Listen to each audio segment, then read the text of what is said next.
What we have here is a Firefly from right around 2020, 2021. I think I bought it around lockdown. We've done a lot of work to this one. Just for the fun of it, we've replaced pretty much every bit of the electronics. We've upgraded the bridge. We put a pair of Seymour Duncans in it. Um, it is a great little player. Now, this is earlier Firefly. Obviously, based on the stuff that's coming out now, I think the quality has really come up. This one was also purchased through Guitar's Garden. As I've mentioned in other videos, my experience, and I don't know this is true, is that buying from secondary sellers like on Amazon tends to get you some of the lesser quality, I guess. I don't know if that's the right way to put it, but it feels like a lot of B stock maybe goes through them. Everything I've ever bought through Guitar's Garden has arrived really well packaged. They claim that they check each guitar. I believe that for the quality of them and any type of real issues. I've never received a bad one from them, but I've received 2 or 3 from Amazon that were questionable at best. This one, again, was from Guitar's Garden.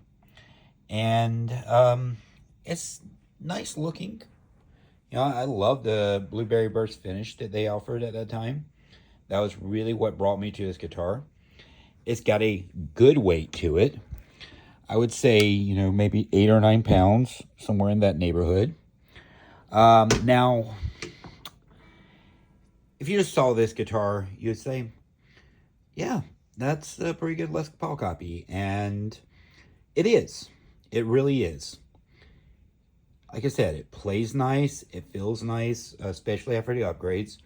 Now, when you place it next to a real Les Paul, like my 96 Studio that's seen a lot of time, a lot of work, there's a huge differences that stand out. I mean, from the neck profile to the weight to just the general setup, electronics, the quality of the wood, that curve, how well it's done on the Les Paul as opposed to this. On the Les Paul, you're never going to see any type of mismatch veneering, really. They wouldn't let that out of Gibson. But you're going to see things like these seams right here.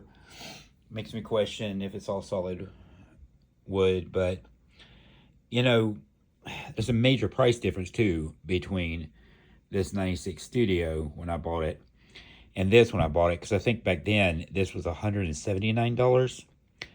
It's got a couple $100 worth of parts added to it, a little bit more than that. Would I take this out, beat it up at a practice, do something with it that I would not put my Les Paul through? Obviously. So that's really what you're buying.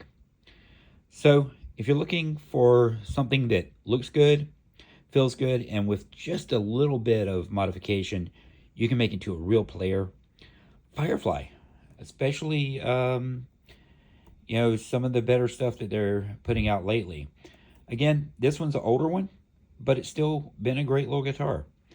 And, you know, with just some minor work, a little bit of solder, a little bit of parts, it's gets played probably more than my actual real Les Pauls these days. Just because I don't want to take Les Paul out every time. I don't want to take it to someone's house. I don't want to leave it in the back of my car, you know, when I'm sitting somewhere. This, you know, I care, but not as much. This is a great starter guitar, and I would definitely put it over 90% of the other things you can buy in that 200-ish range.